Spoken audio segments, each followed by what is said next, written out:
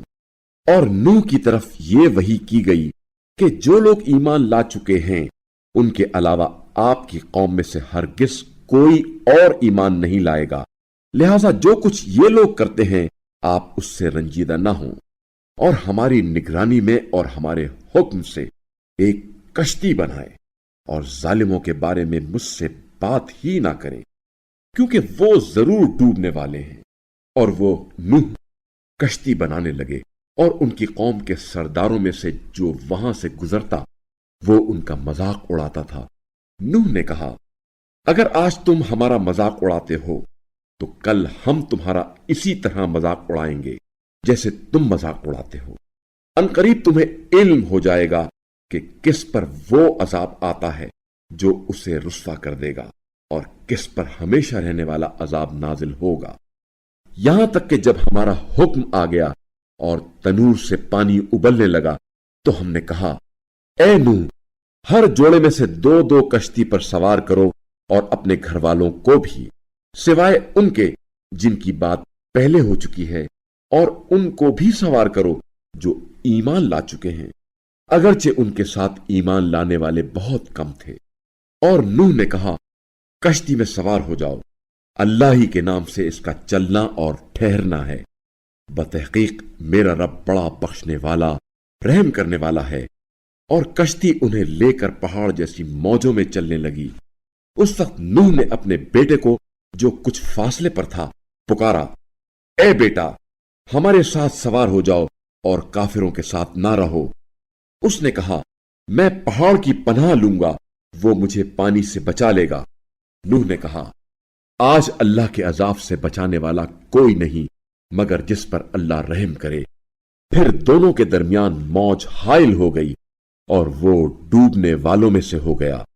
اور کہا گیا، اے زمین اپنا پانی نگل لے، اور اے آسمان تھم جا، اور پانی خشک کر دیا گیا اور کام تمام کر دیا گیا، اور کشتی کوہ جودی پر ٹھہر گئی، اور کہا گیا، ظالموں پر نفرین ہو۔ اور نوح نے اپنے رب کو پکار کر عرض کی، اے میرے پروردگار، میرا بیٹا میرے گھر والوں میں سے ہے، اور یقیناً تیرا وعدہ سچا ہے اور تو سب سے بہتر فیصلہ کرنے والا ہے۔ فرمایا، اے نوح، بے شک یہ آپ کے گھر والوں میں سے نہیں ہے، یہ غیر صالح عمل ہے، لہذا جس چیز کا آپ کو علم نہیں اس کی مجھ سے درخواست نہ کریں۔ میں آپ کو نصیحت کرتا ہوں کہ مبادا نادانوں میں سے ہو جائیں۔ نوح نے کہا، میرے رب، میں تجھ سے پناہ مانگتا ہوں اس بات سے کہ ایسی چیز کا تجھ سے سوال کروں جس کا مجھے علم نہیں ہے، اور اگر تو مجھے معاف نہیں کرے گا اور مجھ پر رحم نہیں کرے گا تو میں نقصان اٹھانے والوں میں سے ہو جاؤں گا۔ کہا گیا، اے نوح، اترو ہماری طرف سے سلامتی اور برکتوں کے ساتھ جو آپ پر اور ان جماعتوں پر ہیں جو آپ کے ساتھ ہیں، اور کچھ جماعتیں ایسی بھی ہوں گی جنہیں ہم کچھ مدت زندگی کا موقع بخشیں گے، پھر انہیں ہماری طرف سے دردناک عذاب پہنچے گا۔ یہ ہیں غیب کی کچھ خبریں جو ہم آپ صلی اللہ علیہ وآلہ وسلم کی طرف وحی کر رہے ہیں۔ اس سے پہلے نہ آپ صلی اللہ علیہ وآلہ وسلم ان باتوں کو جانتے تھے اور نہ آپ صلی اللہ علیہ وآلہ وسلم کی قوم۔ پس صبر کریں، انجام یقیناً پرہیزگاروں کے لیے ہے۔ اور عاد کی طرف ان کی برادری کے فرد ہود کو بھیجا۔ انہوں نے کہا، اے میری قوم، اللہ کی عبادت کرو، اس کے سوا تمہارا کوئی معبود نہیں ہے، دوسرے معبودوں کو تم نے صرف افترا کیا ہے۔ اے میری قوم، میں اس کام پر تم سے کوئی اجرت نہیں مانگتا، میرا اجر تو اس ذات پر ہے جس نے مجھے پیدا کیا ہے، کیا تم عقل نہیں رکھتے؟ اور اے میری قوم، اپنے رب سے مغفرت مانگو، پھر اس کے حضور توبہ کرو، وہ تم پر آسمان سے موسلا دھار بارش برسائے اور تمہاری قوت میں مزید قوت کا اضافہ کرے گا اور مجرم بن کر منہ نہ پھیرو۔ کہنے لگے، اے ہود، تم ہمارے سامنے کوئی شہادت نہیں لائے اور ہم تمہاری بات پر اپنے معبودوں کو نہیں چھوڑ سکتے اور نہ ہی ہم تجھ پر ایمان لا سکتے ہیں، کیونکہ ہم تو یہ کہتے ہیں تجھے ہمارے معبودوں میں سے کسی نے آسیب پہنچایا ہے۔ ہود نے کہا، میں اللہ کو گواہ بناتا ہوں اور تم بھی گواہ رہو کہ اللہ کے سوا جنہیں تم شریک ٹھہراتے ہو میں ان سے بیزار ہوں۔ اس اللہ کے سوا تم سب مل کر میرے خلاف سازش کرو، پھر مجھے مہلت نہ دو۔ میں نے اللہ پر بھروسہ کیا ہے جو میرا اور تمہارا رب ہے۔ کوئی جاندار ایسا نہیں جس کی پیشانی اللہ کی گرفت میں نہ ہو۔ بے شک میرا رب سیدھے راستے پر ہے۔ پھر اگر تم منہ پھیرتے ہو تو میں نے تو وہ پیغام تمہیں پہنچا دیا ہے جس کے ساتھ میں تمہاری طرف بھیجا گیا تھا، اور میرا رب تمہاری جگہ اور لوگوں کو لائے گا اور تم اس کا کچھ بھی نہیں بگاڑ سکتے۔ بے شک میرا رب ہر چیز پر نگہبان ہے۔ پھر جب ہمارا فیصلہ آیا تو ہود اور جو لوگ ان کے ساتھ ایمان لائے تھے ہم نے اپنی رحمت سے انہیں بچا لیا اور ہم نے انہیں سنگین عذاب سے نجات دی۔ یہ وہی عاد ہیں جنہوں نے اپنے رب کی نشانیوں کا انکار کیا اور اس کے رسولوں کی نافرمانی کی اور ہر سرکش دشمن کے حکم کی پیروی کی، اور اس دنیا میں بھی لعنت نے ان کا تعاقب کیا اور قیامت کے روز بھی ایسا ہوگا۔ واضح رہے، عاد نے اپنے پروردگار سے کفر کیا۔ آگاہ رہو، ہود کی قوم یعنی عاد کے لیے رحمت حق سے دوری ہو، اور سمود کی طرف ان کی برادری کے فرد صالح کو بھیجا۔ انہوں نے کہا، اے میری قوم، اللہ کی عبادت کرو، اس کے سوا تمہارا کوئی معبود نہیں۔ اسی نے تمہیں زمین سے پیدا کیا اور اس میں تمہیں آباد کیا، لہذا تم اسی سے مغفرت طلب کرو، پھر اس کے حضور توبہ کرو۔ بے شک میرا رب بہت قریب ہے، دعاؤں کا قبول کرنے والا ہے۔ انہوں نے کہا، اے صالح، اس سے پہلے ہم تم سے بڑی امیدیں وابستہ رکھتے تھے، اب کیا ان معبودوں کی پوجا کرنے سے تم ہمیں روکتے ہو جن کی ہمارے باپ دادا پوجا کرتے تھے؟ اور جس بات کی طرف تم ہمیں دعوت دے رہے ہو اس بارے میں ہمیں شبہ انگیز شک ہے۔ صالح نے کہا، اے میری قوم، یہ تو بتاؤ کہ اگر میں اپنے رب کی طرف سے دلیل رکھتا ہوں اور اس نے اپنی رحمت سے مجھے نوازا ہے، تو اگر میں اس کی نافرمانی کروں تو اللہ کے مقابلے میں میری حمایت کون کرے گا؟ تم تو میرے گھاٹے میں صرف اضافہ کر سکتے ہو۔ اور اے میری قوم، یہ اللہ کی اونٹنی تمہارے لیے ایک نشانی ہے، لہذا اسے آزاد چھوڑ دو کہ اللہ کی زمین میں چرتی رہے، اور اسے تکلیف نہ پہنچانا، ورنہ تمہیں ایک فوری عذاب گرفت ملے گا۔ پس انہوں نے اونٹنی کی کونچیں کاٹ ڈالی تو صالح نے کہا، تم لوگ 3 دن اپنے گھروں میں بسر کرو، یہ ایک ناقابل تکذیب وعدہ ہے۔ پھر جب ہمارا فیصلہ آ گیا تو ہم نے صالح اور ان لوگوں کو جو ان کے ساتھ ایمان لائے تھے اپنی رحمت سے نجات دی اور اس دن کی رسوائی سے بھی بچا لیا۔ یقیناً آپ کا رب بڑا طاقتور غالب آنے والا ہے۔ اور جنہوں نے ظلم کیا تھا انہیں ایک ہولناک چنگھاڑ نے اپنی لپیٹ میں لے لیا اور وہ اپنے گھروں میں اوندھے پڑے رہ گئے، گویا وہ ان گھروں میں کبھی بسے ہی نہ تھے۔ واضح رہے، سمود نے اپنے پروردگار سے کفر کیا۔ آگاہ رہو، سمود کی قوم کے لیے رحمت حق سے دوری ہو۔ اور جب ہمارے فرشتے بشارت لے کر ابراہیم کے پاس پہنچے تو کہنے لگے، سلام۔ ابراہیم نے جواباً کہا، سلام۔ ابھی دیر نہ گزری تھی کہ ابراہیم ایک بھنا ہوا بچڑا لے آئے۔ جب ابراہیم نے دیکھا ان کے ہاتھ اس کھانے تک نہیں پہنچتے تو انہیں اجنبی خیال کیا اور ان سے خوف محسوس کیا۔ فرشتوں نے کہا، خوف نہ کیجیے، ہم تو قوم لوط کی طرف بھیجے گئے ہیں۔ اور ابراہیم کی زوجہ کھڑی تھی، پس وہ ہنس پڑی۔ تو ہم نے انہیں اسحاق کی اور اسحاق کے بعد یعقوب کی بشارت دی۔ وہ بولی، ہائے میری شامت، کیا میرے ہاں بچہ ہوگا جبکہ میں بڑھیا ہوں اور یہ میرے میاں بھی بوڑھے ہیں؟ یقیناً یہ تو بڑی عجیب بات ہے۔ انہوں نے کہا، کیا تم اللہ کے فیصلے پر تعجب کرتی ہو؟ تم اہل بیت پر اللہ کی رحمت اور اس کی برکات ہیں۔ یقیناً اللہ قابل ستائش، بڑی شان والا ہے۔ پھر جب ابراہیم کے دل سے خوف نکل گیا اور انہیں خوشخبری بھی مل گئی تو وہ قوم لوط کے بارے میں ہم سے بحث کرنے لگے۔ بے شک ابراہیم بردبار، نرم دل، اللہ کی طرف رجوع کرنے والے تھے۔ فرشتوں نے ان سے کہا، اے ابراہیم، اس بات کو چھوڑ دیں، بے شک آپ کے رب کا فیصلہ آ چکا ہے اور ان پر ایک ایسا عذاب آنے والا ہے جسے ٹالا نہیں جا سکتا۔ اور جب ہمارے فرستادے لوط کے پاس آئے تو لوط ان سے رنجیدہ ہوئے اور ان کے باعث دل تنگ ہوئے اور کہنے لگے، یہ بڑا سنگین دن ہے۔ اور لوط کی قوم بے تحاشا دوڑتی ہوئی ان کی طرف آئی اور یہ لوگ پہلے سے بدکاری کا ارتکاب کرتے تھے۔ لوط نے کہا، اے میری قوم، یہ میری بیٹیاں تمہارے لیے زیادہ پاکیزہ ہیں، بس تم اللہ کا خوف کرو اور میرے مہمانوں کے سامنے مجھے رسوا نہ کرو۔ کیا تم میں کوئی ہوش مند آدمی نہیں ہے؟ وہ بولے، تمہیں خوب علم ہے، ہمیں تمہاری بیٹیوں سے کوئی غرض نہیں ہے اور یقیناً تمہیں معلوم ہے کہ ہم کیا چاہتے ہیں۔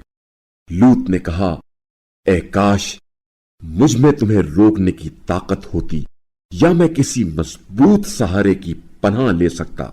فرشتوں نے کہا، اے لوط، ہم آپ کے رب کے فرستادے ہیں، یہ لوگ آپ تک نہیں پہنچ سکیں گے، بس آپ رات کے کسی حصے میں اپنے گھر والوں کو لے کر نکل جائیں اور آپ میں سے کوئی شخص پیچھے مڑ کر نہ دیکھے سوائے آپ کی بیوی کے، بے شک جو عذاب دوسروں پر پڑنے والا ہے وہی اس بیوی پر بھی پڑے گا۔ یقیناً ان کے وعدہ عذاب کا وقت صبح ہے، کیا صبح کا وقت قریب نہیں؟ پس جب ہمارا حکم آ گیا تو ہم نے اس بستی کو تہو بالا کر دیا اور اس پر پختہ مٹی کے پتھروں کی لگاتار بارش برسائی، جن پر آپ کے رب کے ہاں سے نشانی لگی ہوئی تھی، اور یہ عذاب ظالموں سے کوئی دور نہیں۔ اور مدین کی طرف ہم نے ان کی برادری کے فرد شعیب کو بھیجا۔ انہوں نے کہا، اے میری قوم، اللہ کی بندگی کرو، اس کے سوا تمہارا کوئی معبود نہیں ہے، اور ناپ اور تول میں کمی نہ کیا کرو۔ میں تمہیں آسودگی میں دیکھ رہا ہوں اور مجھے ڈر ہے کہ کہیں وہ دن نہ آ جائے جس کا عذاب تمہیں گھیر لے۔ اور اے میری قوم، انصاف کے ساتھ پورا ناپا اور تولا کرو اور لوگوں کو ان کی چیزیں کم نہ دیا کرو اور زمین میں فساد کرتے نہ پھرو۔ اللہ کی طرف سے باقی ماندہ تمہارے لیے بہتر ہے اگر تم مومن ہو، اور میں تم پر نگہبان تو نہیں ہوں۔ انہوں نے کہا، اے شعیب، کیا تمہاری نماز تمہیں یہ حکم دیتی ہے کہ ہم انہیں چھوڑ دیں جنہیں ہمارے باپ دادا پوچھتے آئے ہیں، یا ہم اپنے اموال میں اپنی مرضی سے تصرف کرنا بھی چھوڑ دیں؟ صرف تو ہی بڑا بردبار عقل مند آدمی ہے۔ شعیب نے کہا، اے میری قوم، تم یہ تو بتاؤ کہ اگر میں اپنے رب کی طرف سے دلیل کے ساتھ ہوں اور اس نے مجھے اپنے ہاں سے بہترین رزق نبوت سے نوازا ہے، میں ایسا تو نہیں چاہتا کہ جس امر سے میں تمہیں منع کروں خود اس کو کرنے لگوں۔ میں تو حسب استطاعت فقط اصلاح کرنا چاہتا ہوں، اور مجھے صرف اللہ ہی سے توفیق ملتی ہے، اسی پر میرا توکل ہے اور اسی کی طرف رجوع کرتا ہوں۔ اور اے میری قوم، میری مخالفت کہیں اس بات کا موجب نہ بنے کہ تم پر بھی وہی عذاب آ جائے جو قوم نوح یا قوم ہود یا صالح کی قوم پر آیا تھا، اور لوط کی قوم کا زمانہ تو تم سے دور بھی نہیں ہے، اور تم لوگ اپنے رب سے مغفرت طلب کرو، پھر اس کے آگے توبہ کرو۔ میرا رب یقیناً بڑا رحم کرنے والا، محبت کرنے والا ہے۔ انہوں نے کہا، اے شعیب، تمہاری اکثر باتیں ہماری سمجھ میں نہیں آتی، اور بے شک تم ہمارے درمیان بے سہارا بھی نظر آتے ہو، اور اگر تمہارا قبیلہ نہ ہوتا تو ہم تمہیں سنگسار کر چکے ہوتے، کیونکہ تمہیں ہم پر کوئی بالادستی حاصل نہیں ہے۔ شعیب نے کہا، اے میری قوم، کیا میرا قبیلہ تمہارے لیے اللہ سے زیادہ اہم ہے کہ تم نے اللہ کو پس پشت ڈال دیا ہے؟ میرا رب یقیناً تمہارے اعمال پر احاطہ رکھتا ہے، اور اے میری قوم، تم اپنی جگہ پر عمل کرتے جاؤ، میں بھی عمل کرتا جاؤں گا۔ ان قریب تمہیں پتہ چل جائے گا کہ رسوا کن عذاب کس پر آتا ہے اور جھوٹا کون ہے۔ بس تم بھی انتظار کرو، میں بھی تمہارے ساتھ انتظار میں ہوں۔ اور جب ہمارا فیصلہ آ گیا تو ہم نے شعیب اور ان کے ساتھ ایمان لانے والوں کو اپنی رحمت سے نجات دی، اور ظالموں کو ہولناک چیخ نے آ لیا، اور وہ اپنے گھروں میں اوندھے پڑے رہ گئے، گویا کہ وہاں کبھی بسے ہی نہ تھے۔ آگاہ رہو، قوم مدین رحمت حق سے اس طرح دور ہو جس طرح قوم سمود دور ہوئی، اور بتحقیق موسیٰ کو ہم نے اپنی نشانیوں اور واضح دلیل کے ساتھ بھیجا فرعون اور ان کے درباریوں کی طرف، پھر بھی انہوں نے فرعون کے حکم کی پیروی کی، جبکہ فرعون کا حکم عقل کے مطابق نہ تھا۔ قیامت کے دن وہ اپنی قوم کے آگے ہوگا اور انہیں جہنم تک پہنچا دے گا۔ کتنی بری جگہ ہے جہاں یہ وارد کیے جائیں گے، اور اس دنیا میں بھی لعنت ان کے تعاقب میں ہے، اور قیامت کے دن بھی۔ کتنا برا صلہ ہے یہ جو کسی کے حصے میں آئے۔ یہ ہیں ان بستیوں کے حالات جو ہم آپ صلی اللہ علیہ وآلہ وسلم کو سنا رہے ہیں۔ ان میں سے بعض کھڑی ہیں اور بعض کی جڑیں کٹ چکی ہیں، اور ہم نے ان پر ظلم نہیں کیا بلکہ انہوں نے اپنے آپ پر ظلم کیا۔ پس جب آپ صلی اللہ علیہ وآلہ وسلم کے رب کا حکم آ گیا تو اللہ کے سوا جن معبودوں کو وہ پکارتے تھے وہ ان کے کچھ بھی کام نہ آئے، اور انہوں نے تباہی کے سوا کسی چیز میں اضافہ نہ کیا۔ اور آپ صلی اللہ علیہ وآلہ وسلم کے رب کی پکڑ اسی طرح ہے، جب وہ کسی ظالم بستی کو اپنی گرفت میں لیتا ہے تو اس کی گرفت یقیناً دردناک اور سخت ہوا کرتی ہے۔ عذاب آخرت سے ڈرنے والے کے لیے یقیناً اس میں نشانی ہے۔ وہ ایسا دن ہوگا جس میں سب لوگ جمع کیے جائیں گے، اور وہ ایسا دن ہوگا جس میں سب حاضر کیے جائیں گے، اور ہم اس دن کے لانے میں فقط ایک مقررہ وقت کی وجہ سے تاخیر کرتے ہیں۔ جب وہ دن آئے گا تو اللہ کی اجازت کے بغیر کوئی بات نہ کر سکے گا، پھر ان میں سے کچھ لوگ بدبخت اور کچھ نیک بخت ہوں گے۔ پس جو بدبخت ہوں گے وہ جہنم میں جائیں گے جس میں انہیں چلانا اور دھاڑنا ہوگا۔ وہ ہمیشہ اسی میں رہیں گے جب تک آسمانوں اور زمین کا وجود ہے، مگر یہ کہ آپ کا رب نجات دینا چاہے۔ بے شک آپ صلی اللہ علیہ وآلہ وسلم کا رب جو ارادہ کرتا ہے اسے خوب بجا لاتا ہے، اور جو نیک بخت ہوں گے وہ جنت میں ہوں گے جس میں وہ ہمیشہ رہیں گے جب تک آسمان اور زمین کا وجود ہے، مگر جو آپ کا رب چاہے۔ وہاں منقطع نہ ہونے والی بخشش ہوگی۔ اے نبی صلی اللہ علیہ وآلہ وسلم، جس کی یہ لوگ پوجا کر رہے ہیں اس سے آپ کو شبہ نہ ہو، یہ لوگ اسی طرح پوجا کر رہے ہیں جس طرح پہلے ان کے باپ دادا پوجا کرتے تھے، اور ہم انہیں ان کا حصہ عذاب بغیر کسی نقص و کسر کے پورا کرنے والے ہیں۔ بتحقیق ہم نے موسیٰ کو کتاب دی، پھر اس کے بارے میں اختلاف کیا گیا، اور اگر آپ کے رب کی طرف سے فیصلہ کن کلمہ نہ کہا گیا ہوتا تو ان کا بھی فیصلہ ہو چکا ہوتا، اور وہ اس بارے میں تردد میں ڈالنے والے شک میں پڑے ہوئے ہیں۔ اور بے شک آپ صلی اللہ علیہ وآلہ وسلم کا رب ان سب کے اعمال کا پورا بدلہ ضرور دے گا، وہ ان کے اعمال سے یقیناً خوب باخبر ہے۔ جیسا کہ آپ صلی اللہ علیہ وآلہ وسلم کو حکم دیا گیا ہے، آپ صلی اللہ علیہ وآلہ وسلم اور وہ لوگ بھی جو آپ کے ساتھ اللہ کی طرف پلٹ آئے ہیں ثابت قدم رہیں اور حد سے تجاوز بھی نہ کریں۔ اللہ تمہارے اعمال کو یقیناً خوب دیکھنے والا ہے۔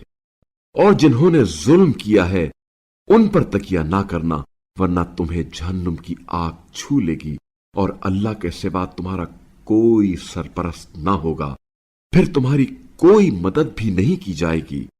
اور نماز قائم کرو، دن کے دونوں سروں اور رات کے کچھ حصوں میں۔ نیکیاں بے شک برائیوں کو دور کر دیتی ہیں، نصیحت ماننے والوں کے لیے یہ ایک نصیحت ہے۔ اور صبر کرو، یقیناً اللہ نیکی کرنے والوں کا اجر ضائع نہیں کرتا۔ تم سے پہلے والی قوموں میں کچھ لوگ خیر و صلاح والے کیوں باقی نہیں رہے، جو لوگوں کو زمین میں فساد پھیلانے سے منع کرتے، سوائے ان چند افراد کے جنہیں ہم نے ان میں سے بچا لیا تھا۔ اور ظالم لوگ ان چیزوں کے پیچھے لگے رہے جن میں عیش و نوش تھا، اور وہ جرائم پیشہ لوگ تھے۔ اور آپ صلی اللہ علیہ وآلہ وسلم کا رب ان بستیوں کو ناحق تباہ نہیں کرتا اگر ان کے رہنے والے اصلاح پسند ہوں، اور اگر آپ صلی اللہ علیہ وآلہ وسلم کا رب چاہتا تو تمام لوگوں کو ایک ہی امت بنا دیتا، مگر وہ ہمیشہ اختلاف کرتے رہیں گے، سوائے ان کے جن پر آپ صلی اللہ علیہ وآلہ وسلم کے پروردگار نے رحم فرمایا ہے، اور اسی کے لیے تو اللہ نے انہیں پیدا کیا ہے۔ اور تیرے رب کا وہ فیصلہ پورا ہو گیا جس میں فرمایا تھا کہ میں جہنم کو ضرور بالضرور جنات اور انسانوں سب سے بھر دوں گا۔ اور اے رسول صلی اللہ علیہ وآلہ وسلم، ہم پیغمبروں کے وہ تمام حالات آپ صلی اللہ علیہ وآلہ وسلم کو بتاتے ہیں جن سے ہم آپ صلی اللہ علیہ وآلہ وسلم کو ثبات قلب دیتے ہیں، اور ان کے ذریعے حق بات آپ تک پہنچ جاتی ہے، نیز مومنین کے لیے نصیحت اور یاد دہانی ہو جاتی ہے۔ اور جو لوگ ایمان نہیں لاتے ان سے کہہ دیجئے تم اپنی جگہ عمل کرتے جاؤ، ہم بھی عمل کرتے جائیں گے، اور تم انتظار کرو، ہم بھی انتظار کریں گے۔ اور آسمانوں اور زمین کی پوشیدہ باتوں کا علم صرف اللہ کو ہے، اور سارے امور کا رجوع اسی کی طرف ہے، لہذا اسی کی عبادت کرو اور اسی پر بھروسہ کرو، اور تمہارا رب تمہارے اعمال سے غافل نہیں ہے۔